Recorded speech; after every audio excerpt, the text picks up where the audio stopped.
कुशीनगर का राजा लोगों के पुण्य खरीदने के लिए प्रसिद्ध था।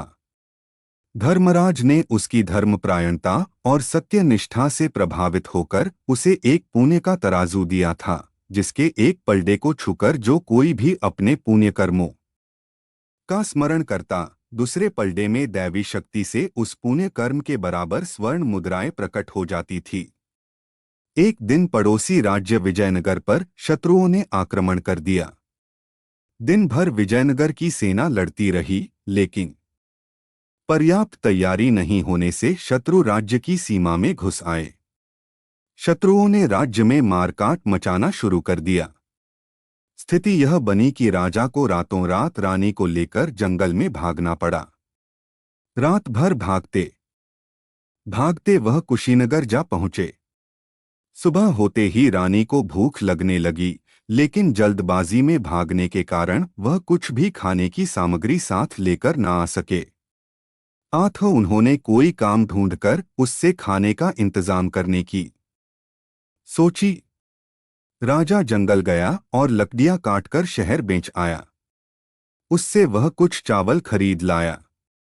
इधर रानी भी दिन भर लोगों के घर आटा पीसकर जो थोड़ा आटा जुटा पाई थी, उसे लेकर महाराज के पास पहुंची। बड़ी मेहनत मशक्कत के बाद दोनों भोजन बनाकर खाने बैठे ही थे कि अचानक एक भिखारी आ भटका। भिखारी बड़ी ही दयनीय दशा में मालूम होता था।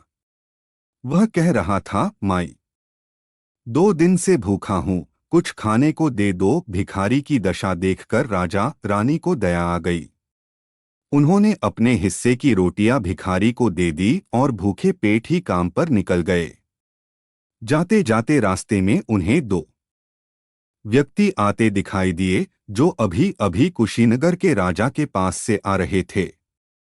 इस राजा ने पूछा, क्यों भाई, यहाँ कहीं कोई काम मिलेगा? दोनों राहगीर आपस में मुस्कुराए और बोले, देखो मुसाफिर, हम खुद भी अपना पुण्य बेचकर आ रहे हैं। अगर तुम्हारे पास भी कोई पुण्य हो तो बेच दो, उसके बदले पुण्य का तराजू तुम्हें स्वर्ण मुद्राएं दे देगा।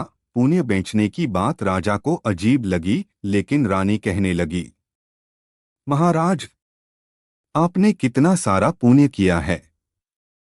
राज्य में नदी नहरें बनवाई, सैकड़ों ब्राह्मणों को दान दिया।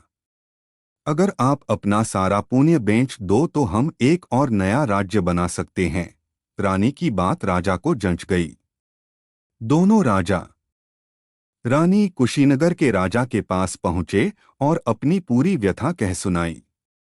उनके साथ हुए धोखे और अन्याय के बारे में सुनकर कुशीनगर का राजा बड़ा दुखी हुआ। कुशीनगर के राजा ने उनकी मदद करने का आश्वासन दिया, किंतु विजयनगर राजा बड़ा ही स्वाभिमानी था। उसने किसी भी प्रकार की कोई मदद लेने से स्पष्ट मना कर दिया। तो कुशीनगर के राजा ने कहा, ठीक है, यदि आप कोई सहायता नहीं लेना चाहते हैं तो ना सही, किंतु आप अपने पुण्य बेचकर उसका मूल्य प्राप्त कर सकते हैं। कुशीनगर के राजा ने पुण्य का तराजू राजा के सामने रखते हुए कहा, महाराज, इस तराजू के एक पलड़े को छूकर आप अपने उन पुण्यों का स्मरण करें जिन्हें आप बेचना चाहते हैं। आपके उस पुण्य के अनुरूप राशि इस दूसरे पलड़े में आ जाएगी। राजा ने तराजू के पलड़े पर हाथ रखा और राज्य में नदी, नहरों और गुरुकुलों के बनवाने के पुण्यों का स्मरण किया, लेकिन पलड़ा बिल्कुल भी भारी नहीं हुआ, ना ही दूसरे पलड़े में कोई राशि आई। यह देखकर राजा रानी दोनों उस पुण्य के तराजू को झूठा बताने लगे। तब कुशीनगर का राजा बोला, महाराज, पुण्य के तराजू ने आज तक किसी के साथ कोई अन्याय नहीं किया। राज्य में नदी नहरें बनवाना एक राजा का कर्तव्य है, इसलिए उसे आपके पुण्य में नहीं गिना जा सकता। आप अपने किसी दूसरे पुण्य को रखकर देखिए। राजा ने इस बार प्रतिदिन हजारों ब्राह्मणों के भोजन और दान दक्षिणा के पुण्य का स्मरण किया, लेकिन इस बार भी पुण्य का तराजू ज्यों का त्यों बना हुआ था। यह देखकर रानी बोल पड़ी, ये तो सरासर अन्याय है। कुशीनगर राजा दोनों को धीरज बंधाते हुए बोला, पुण्य के तराजू ने आज तक किसी के साथ अन्याय नहीं किया। प्रतिदिन हजारों ब्राह्मणों को भोजन राजा अपने अहम को पुष्ट करने के लिए कराते थे। अहंकार पूर्वक किया हुआ कोई भी कर्म पुण्य की गिनती में नहीं आता। आप अपना कोई ऐसा पुण्य रखिए जो आपने अपनी मेहनत से किया हो। तभी राजा को याद आया, अभी कल ही स्वयं भूखा रहकर एक भिखारी को भोजन कराया था। उसने उस पुण्य को तराजू में रख दिया। इस बार तराजू अचानक से भारी हो गया। यह देखकर राजा और रानी दोनों खुश हो गए, लेकिन यह क्या? तराजू के दूसरे पलड़े में कोई राशि नहीं आई थी। तभी विजयनगर का मंत्री राजा को ढूंढता हुआ वहां आ पहुंचा।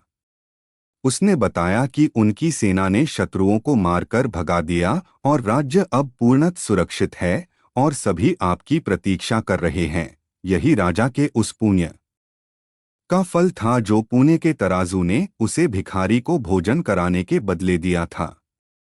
इस कहानी से हमें शिक्षा मिलती है कि वास्तव में निष्काम भाव से स्वयं कष्ट सहकर दूसरे के भले के लिए किया गया कर्म ही पुण्य होता है।